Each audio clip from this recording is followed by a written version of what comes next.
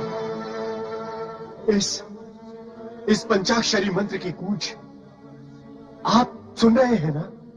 हाँ देवराज, हर ध्वनि और दृश्य मैं आपसे पहले ही सुन और देख लेता हूं। तो फिर बताइए गुरुवर कि ये ध्वनि कहां से आ रही है और ये ध्वनि कर कौन रहा है? सर्वप्रथम तो ये जान लो कि ये कोई साधारण ध्वनि नहीं है।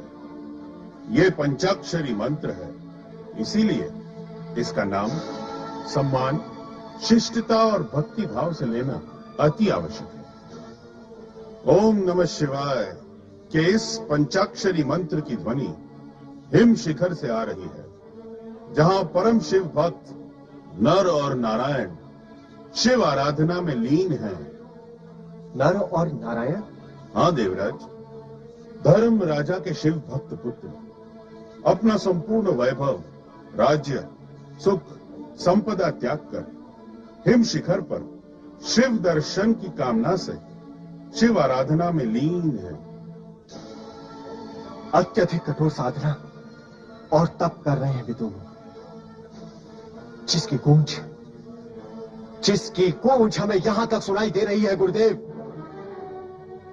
हाँ, और यह भी अटूट सत्य है देवराज कि शिव भक्तों की कठोर साधना अवश्य सफल होती है। आज तक ऐसा कभी हुआ नहीं कि किसी भी शिव भक्त ने भगवान शिव को भक्ति और निष्ठा से पुकारा हो और उसकी कामना पूर्ण न हुई हो।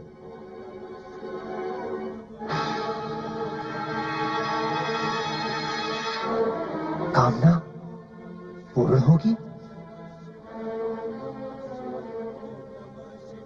क्या कामना हो सकती है शिव भक्तों की? क्या केवल शिव दर्शन? नहीं, नहीं। शिव भक्तों की शिव दर्शन के अतिरिक्त अन्य क्या कामना हो सकती है स्वामी?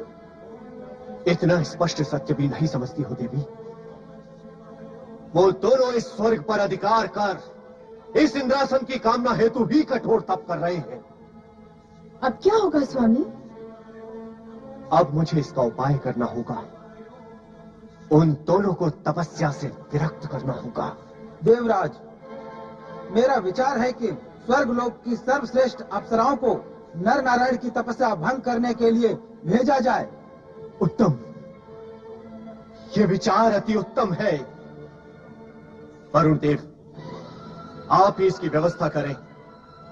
मेनका तथा रंभा को शीघ्र अतिशीघ्र पृथ्वीलोक भेजकर उन दोनों की तपस्या को खंडित कराएं। ऐसा ही होगा देवराज। नारायण नारायण नारायण। ओम नमः शिवाय।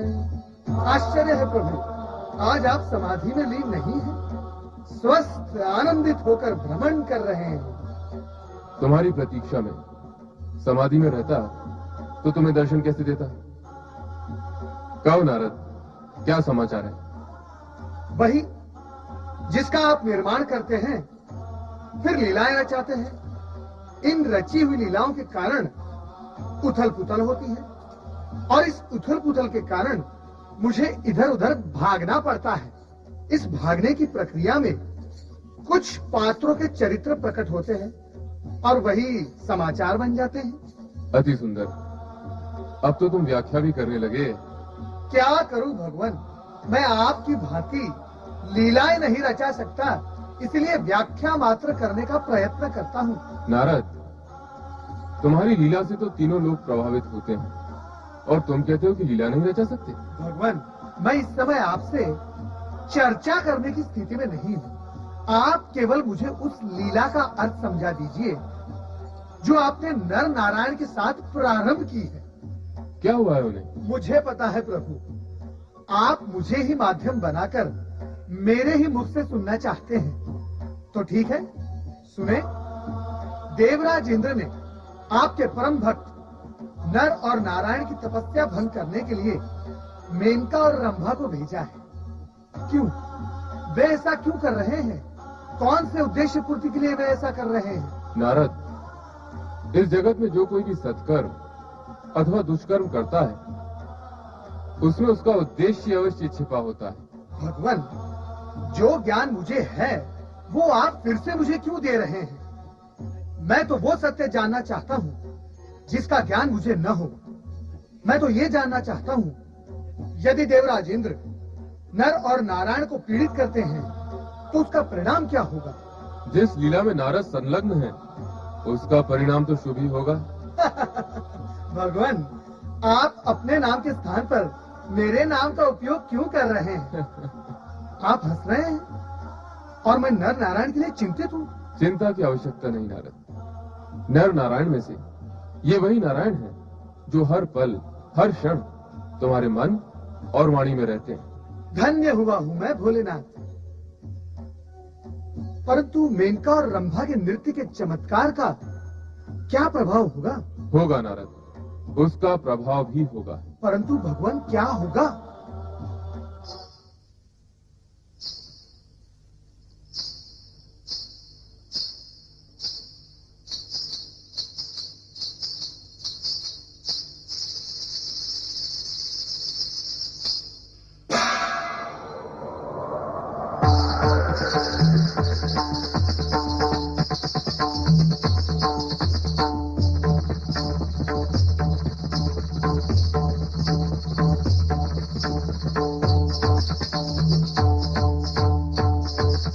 देख रहे हैं वरुण देव, रंभा और मेनका के नृत्य से नर नारायण सम्मोहित हो रहे हैं। हाँ देवराज, रंभा और मेनका के मोहने से कौन बच सकता है?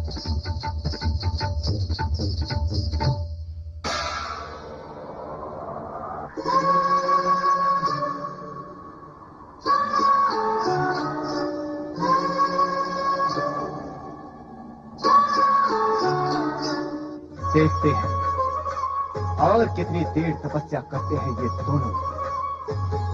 भैया नारायण, देवराज इंद्र ने हमारी तपस्या भंग करने की समुचित व्यवस्था की है, तो अपने तप की रक्षा के निमित्त हमें भी उचित व्यवस्था कर लेनी चाहिए।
क्षमा करें, क्षमा करें शिव भक्त, हमें क्षमा करें। अपराधी को क्षमा नहीं, दंड देना चाहिए, यही न्याय है।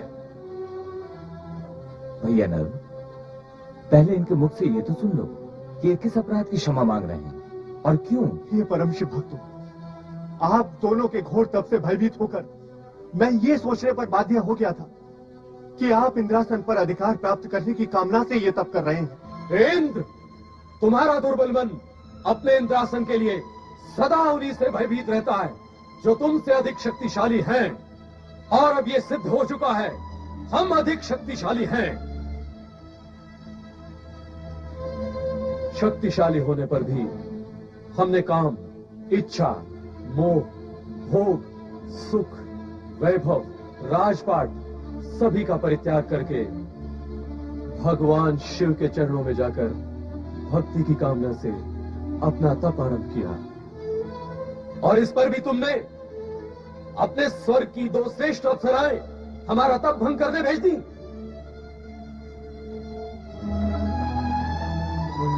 देख लिया ना इंद्र, तुम्हारे स्वर्ग में सहस्त्रों अप्सराएं होंगी, किंतु हमारे रोम रोम में असंख्य और श्रेष्ठ अप्सराएं शांत पड़ी हैं। हम शिव भक्तों को तुम्हारी ये दो अप्सराएं क्या संमोहित करने का सामर्थ्य रखती हैं? इंद्र, तुमने अपराध ही नहीं, धृष्टता की है। धृष्टता ही नहीं, दुष्टता की है।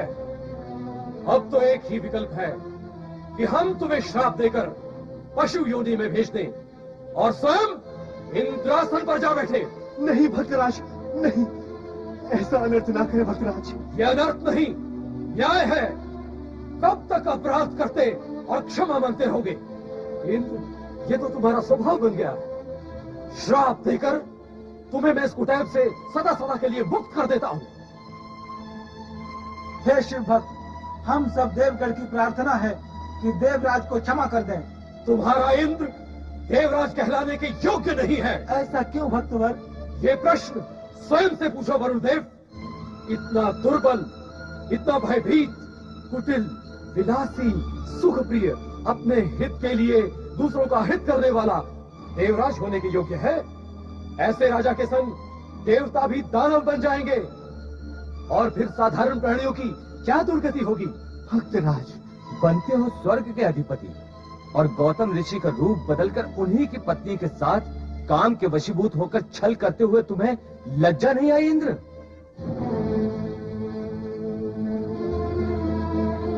तुम्हारा संपूर्ण जीवन छल कपट, भोग विलास, अनैतिकता और अमर्यादा की दुर्गंध से भरा एक घृणापूर्ण लेख है, और तुम देवराज हो। लोक कल्याण के हित में यही उत्तम होगा कि हम तुम्हें श्राप देकर जड़ पाषाण बना दें। ठहरिए भक्तराज, ठहरिए। मेरे छोटे से अपराध के लिए मुझे इतना भयानक दंड मत दीजिए भक्तवर। दंड की मात्रा अपराधी नहीं, दंडदाता निश्चित करता है। तुम्हें पशु, मूषक, स्वान अथवा गर्दभ बना भी दिया जाए तो भी तुम निर्दोष प्राणियों का अहित ही करोगे। इसलिए तुम्हारा जड़ पाषाण बन जाना ही उचित है।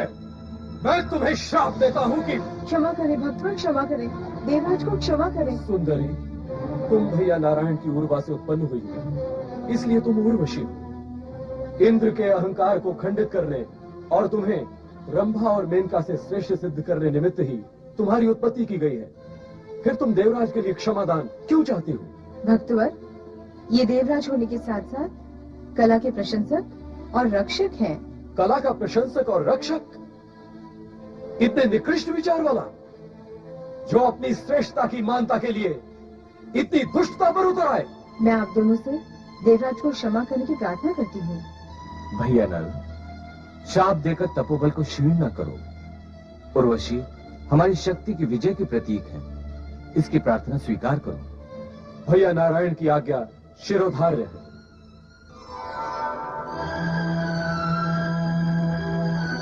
अब मेरे लिए क्या आ गया है भक्तराज? मैं तो आपकी उत्पत्ति हूँ, अब कहाँ जाऊँ? उर्वशी, हम तो तपस्वी हैं, तुम्हारा निवास हमारे साथ संभव ही नहीं। तुम नृत्य कला की जीवित प्रतिमा हो। देवराज इंद्र के यहाँ स्वर्ग में कला का मान सम्मान और रक्षण होता है, इसलिए हम तुम्हें दिव्य भेंट मानकर स्वर्गाधिपति को सौंपते हैं। वही स्थान तुम्हारे लिए उचित होगा। भक्तराज, हम सब आपकी दया और आशीर्वाद के पात्र हैं। हमारा भक्ति पूर्वक प्रणाम स्वीकार कीजिए।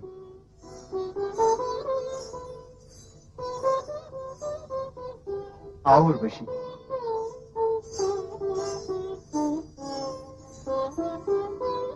ओम नमः शिवाय, ओम नमः शिवाय,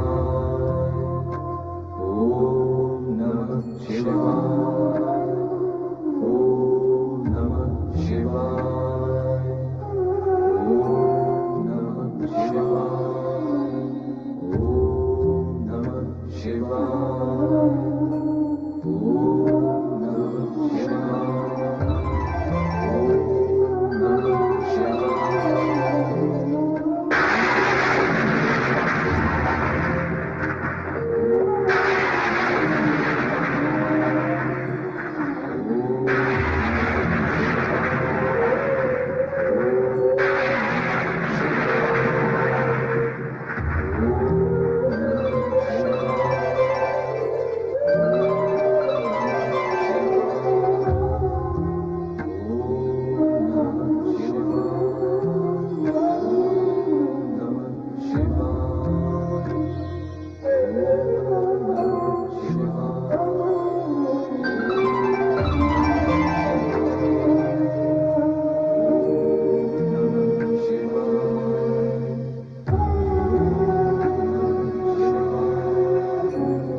भक्त नर, नारायण, आंखें खोलो नारायण। हे भगवान, उठो भक्तगण। उठकर कहाँ जाएंगे भगवान? हमारा स्थान तो आपके चरणों में ही है। आपके दर्शन पाकर हमारा जीवन सफल हो गया प्रभु। हम धन्य हो गए प्रभु। जीवन की सफलता और धन्यता में तुम दोनों की तपस्या, समर्पण, निष्ठा और भक्ति ही मूल कारण है। मैं तुम दोनों से प्रसन्न हूँ। मांगो, क्या वरदान मांगते हो? आपके दर्शन हो गए, अब मांगने को क्या शेष रह गया भगवान? आपके दर्शन के पश्चात अब जगत के सभी पदार्थ महत्वहीन हो गए हैं प्रभु। आपके दर्शन प्राप्त होने के पश्चात और कुछ मांगने वाला तो मूर्ख ही कहलाएगा। आपके साक्षात्कार का आनंद जो हमारी आत्मा को प्राप्त हुआ है, उसे कुछ और मांगकर वो आनंद खोने की इच्छा नहीं है देवेश्वर। हमने आपके नाम का जाप वरदान मांगने की इच्छा से नहीं किया प्रभु। हम तो केवल आपके दर्शन के अभिलाषी थे और वो हमें प्राप्त हो गए। अब मांगे भी तो क्या मांगे? जो प्राप्त हुआ है उससे अधिक कुछ भी इच्छा नहीं है प्रभु। तुम्हारे इस संकोच भाव से मैं और अधिक प्रसन्न हुआ। तुमने शिव भक्ति के मार्ग को प्रशस्त किया और प्रजातंत्र की लोक कल्याणकारी परंपरा का सूत्रपात किया। इस हेतु तुम मेरे वरदान के अधिकारी हो। मांगो नर नारायण, जो इच्छा हो मांगो। प्रभु, मांगने के विषय में तो सोचा ही नहीं। प्रभु की इच्छा है कि वरदान मांगे तो मांग लो। भगवान, इस विषय में तो कभी सोचा ही नहीं। तुम्हारी संतुष्टि और निस्वार्थ भावना तुम्हारे आदर्श को आकार दे रही है नर नारायण। तुम दोनों ने जिस मानवीय आदर्श को प्रस्तुत किया है वो आने वाले युग में भी आदर्श प्रस्तुत करेगा। अब जो भी अपनी कामना हो कहो, वो अवश्य पूर्ण की जाएगी। भगवान, हम आपसे आपको ही मांगते हैं। हाँ प्रभु, आप इसी स्थान पर ज्योतिर्लिंग के रूप में स्थापित हो जाइए। हिमालय पर आने वाले धर्म यात्रियों के उद्धार के लिए आप यहाँ सदा सदा के लिए ज्योतिर्लिंग के रूप में विराजें, तो धर्म यात्रियों को लाभ होगा। तथास्तु। लोकहित की भावना ने तुम दोनों को अमरता प्रदान कर दी। तुम मांगो अथवा न मांगो, किंतु तुम्हारे गुणों से प्रसन्न होकर मैं तुम्हें वरदान अवश्य दूंगा। जो कुछ आपने दिया वो पर्याप्त है प्रभु। हम भविष्यवाणी सुनाते हैं कि आप दोनों द्वापर युग में अर्जुन और कृष्ण के रूप में जन्म लोगे। नर अर्जुन के रूप में और नारायण विष्णु अवतार कृष्ण के रूप में।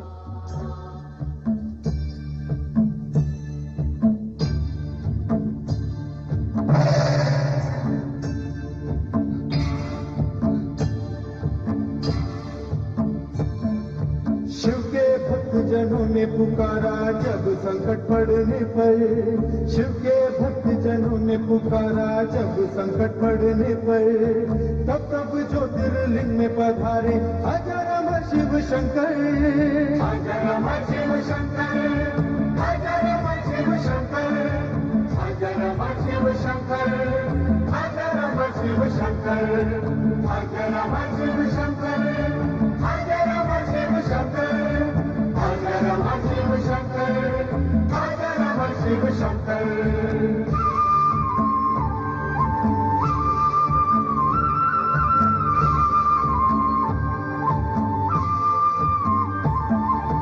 नर नारायण लिंग बना के करते थे शिव पूजन, दोनों ने ही किया समर्पित शिव को अपना जीवन। प्रकट हुए शिव उनके सम्मुख बोले कुछ वर मांगो, दोनों बोले इसी रूप में भगवान यही विराजो। सुन के याचना उन दोनों की शिव शंकर मुस्काए, वही हिमालय में ज्योतिर्लिंग केदारेश्वर कहलाए। नर नारायण केदारेश्वर के जो भी करता दर्शन, मोक्ष का भागी वो होता है, पा जाता है अंधन।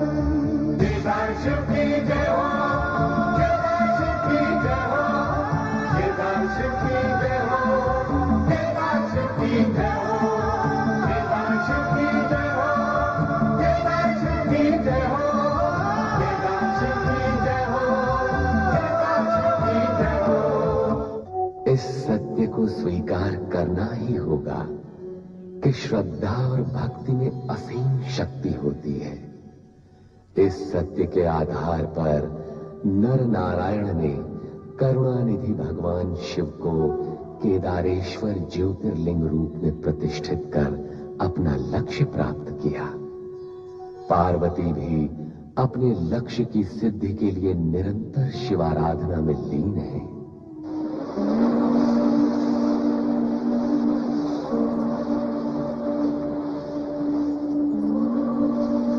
भगवान शिव जी हठयोगी है, प्रसन्न ही नहीं होते। इसीलिए तो हमारी पार्वती ने न दिन देखा न रात, न आग न पानी, उन सभी से पार होकर कठोर से कठोर, उग्र से उग्र, अखंड जप तप कर रही है।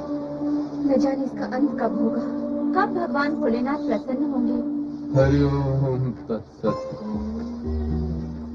हरि ओम तत्सत, हरि ओम तत्सत। वो देखो योगी महाराज। योगी महाराज यहाँ? हरि ओम तत्सत। हरि ओम तत्सत। हरि ओम तत्सत। हरि ओम तत्सत। प्रणाम योगीराज। प्रणाम योगीराज। आयुष्मान भव। क्या दुविधा है? विविधा नहीं योगीराज, हमारी सहेली है पार्वती, हठ पूर्वक तप में तल्लीन है। हठ पूर्वक क्यों? भगवान शिव से विवाह करने का निश्चय कर चुकी है। उन्हें प्रसन्न करने के लिए हठ ठान रखी है इसने। किंतु राजमाता और हमारी ये चिंता है कि ऐसी कठोर तपस्या से कहीं पार्वती का कोमल तन कुम्हला न जाए, ये कहीं अस्वस्थ ना हो जाए, इसलिए इसे राजमाता के पास ले जाने की इच्छा से आए हैं। लेकिन प्रश्न ये है कि इसे कैसे जगाए और कैसे ले जाए। एक उपाय हो सकता है।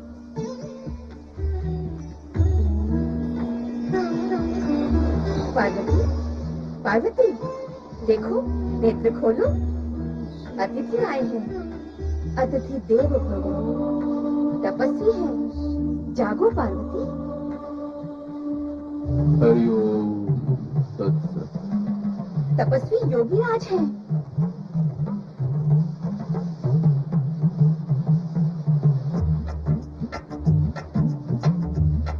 तपस्वी योगीराज। प्रणाम योगीराज। कल्याण हो, सदा मंगल। किंतु कन्या, ये क्या?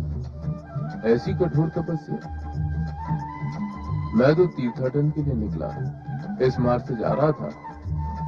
तुम्हारे जैसी कोमलांगी तरुणी को ऐसी कठोर तपस्या करते देख आश्चर्य हुआ। किंतु कन्या, ऐसी कठोर तपस्या साधना करके तुम क्या प्राप्त करना चाहती हो? मैंने कहा ना योगीराज, हमारी सखी भगवान शिव शंकर को पति रूप में पाने के लिए तप कर रही है। शिव शंकर को उसे पति रूप में पाना चाहती है? रे रे रे रे रे रे रे रे। मैंने तो सुना था कि हिमालय राज की पुत्री पार्वती बहुत ही बुद्धिमान है, विवेकशील है, परम विदुषी है। किंतु जो कुछ देख रहा हूँ और सुन रहा हूँ, उससे तो ऐसा प्रतीत होता है कि इसकी तो मति मारी गई है। इसकी बुद्धि इसका साथ नहीं दे रही। आपका अभिप्राय क्या है योगीराज? स्पष्ट है मेरा अभिप्राय। पार्वती जैसी परम सुंदरी और विदुषी को ब्रह्मा, विष्णु, इंद्र, कोई भी देवता सहज ही वर्ण कर सकते हैं। किंतु उन सब का विचार त्याग कर उस गुरु प्रभुधारी शमशानवासी की इच्छा मन में लेकर तपस्या करना तो सर्वथा मूर्खता है, अज्ञानता है कन्या। उस अघोरी के लिए तप करने की क्या आवश्यकता है? वो तो इंगित मात्र से ही चरणों का दास बनकर रह सकता है। योगीराज, आपसे ना तो किसी ने मार्गदर्शन मांगा है, ना मंत्रणा। कृपा कर आप यहाँ से शीघ्र ही चले जाएं। अरे मैं तो चला ही जाऊंगा, मेरा तो कुछ भी हित अहित होने वाला नहीं। किंतु हाँ, तुम्हारा हित इसी में है कि तुम अपने माता पिता के पास हिमालय भवन लौट जाओ। कहा ना मैंने, मुझे आपका मार्गदर्शन नहीं चाहिए। तुम्हें चाहिए अथवा नहीं चाहिए, ये सोचना मेरा कार्य नहीं। मैं तो तपस्वी हूँ, योगी हूँ।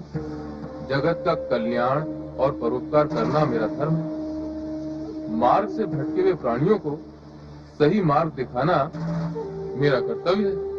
मैं कहती हूँ चले जाओ यहाँ से। अरे ऐसे कैसे चला जाऊं? मैं तुम जैसी सर्वगुण संपन्न कोमलांगी सुंदरी का जीवन इस प्रकार नष्ट होते नहीं देख सकता। तुम्हें एक क्या, अनेक योग्य वर बिना प्रयास किए ही प्राप्त हो सकते हैं। क्यों सर्वधारी के लिए अपना संपूर्ण जीवन स्वाह कर रहे हो? जाओ, लौट जाओ अपने माता पिता के पास और उस अघोरी के साथ विवाह करने का विचार अपने मन से त्याग दो। योगी, शिव निंदा का पाप किया है तुमने। मैं तुम्हें दंड अवश्य देती, किंतु तुम्हारी आयु के विचार ने मेरे क्रोध पर अंकुश लगा रखा है। शिव निंदा करना ही नहीं, सुनना भी पाप है। मैं इस पाप में तुम्हारी सहभागी नहीं बनूंगी। इसलिए मेरे क्रोध की ज्वाला फूटने से पूर्व तुम यहाँ से चले जाओ। तुम मुझे भगाना चाहती हो, मेरा बहिष्कार करना चाहती हो, पर ये मत भूलो कि वो शिव, ये शंकर, तुम्हारा भोलेनाथ, जिसे तुम पति रूप में पाना चाहती हो, इतना कुरूप है, इतना भयावह है, इतना अनगढ़ है कि दक्ष प्रजापति ने जिसे अपने यज्ञ से बहिष्कृत कर दिया था, और तुम एक तिरस्कृत और बहिष्कृत के विषय में सत्य उजागर करने वाले को ही बहिष्कृत करना चाहती हो। ना ना ना ना ना, तुम तो बुद्धिमान हो, तनिक बुद्धिमानी से कार्य करो। योगीराज, जब पार्वती को शिव निंदा सुनना अच्छा नहीं लग रहा है, तो आप क्यों वर्षा ऋतु की नदी के वेग की भांति धारा प्रवाह बोले जा रहे हैं? नहीं बालिके, नहीं। शिव निंदा करना मेरा प्रयोजन नहीं। मैं तो केवल सत्य उद्घाटित कर रहा हूँ। किंतु सत्य अप्रिय होता है, ये सत्य भी जग विख्यात है। पर क्या करूं, विवश हूँ, बाध्य हूँ। हिमालय राज की पुत्री के हित में मुझे ये कटु सत्य उद्घाटित करना ही होगा। पर योगीराज, प्रिय अप्रिय किसी भी प्रकार का कटु सत्य हमारी सखी को नहीं सुनना है। ना सुने, किंतु मुझे सत्य बोलने से कौन रोक सकता है? क्या ये सत्य नहीं कि वो चिता भस्मधारी झुंड के झुंड नाग अपने तन से लपेटे रहता है? क्या ये सत्य नहीं कि भूत प्रेत उसके साथी सहयोगी हैं? क्या ऐसा शिव पति और गृहस्थ होने योग्य है? हे मेरी माता, शिव निंदा सुनने से पूर्व मैं मृत्यु को क्यों न प्राप्त हो गई? सती की भांति अग्नि में क्यों न समा गई? ऐसी अघटित घटना को घटाने की क्या आवश्यकता है? क्यों? सदा मूर्खतापूर्ण कार्य करने की प्रतिज्ञा कर रखी है तुमने। मुझे मूर्ख कहने वाले अज्ञानी, तेरी बुद्धि भ्रष्ट है, तेरा तन मन कलुषित है। तुझे इतना भी ज्ञात नहीं कि इस संपूर्ण जगत में शिव से श्रेष्ठ और कोई भी नहीं? उनका ये रूप जिसकी तुमने चर्चा की है, वो तो एक लीला है, मात्र लीला। ये सृष्टि उन्हीं की लीला से निर्मित और परिचालित है। तुम जैसे अज्ञानी उनके विराट स्वरूप को कैसे जान सकते हैं? शिव के अनुग्रह से विष्णु विष्णुत्व को और ब्रह्मा ब्रह्मत्व को प्राप्त हुए हैं।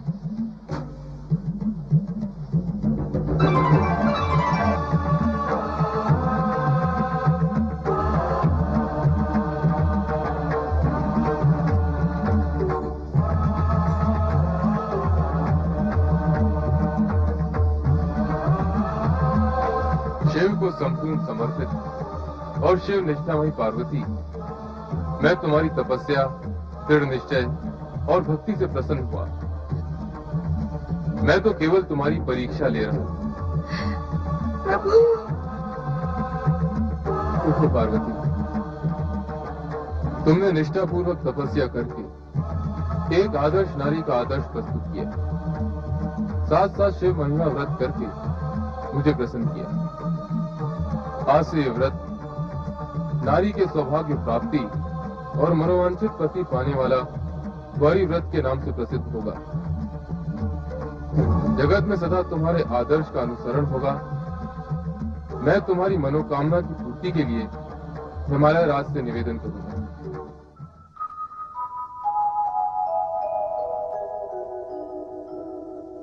शिवो हरो मृडो रुद्रः पुष्करः पुष्पलोचनः अर्थिर्गम्यः सदाचारः शर्वः शम्भुर्महेश्वरः।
शिवाय।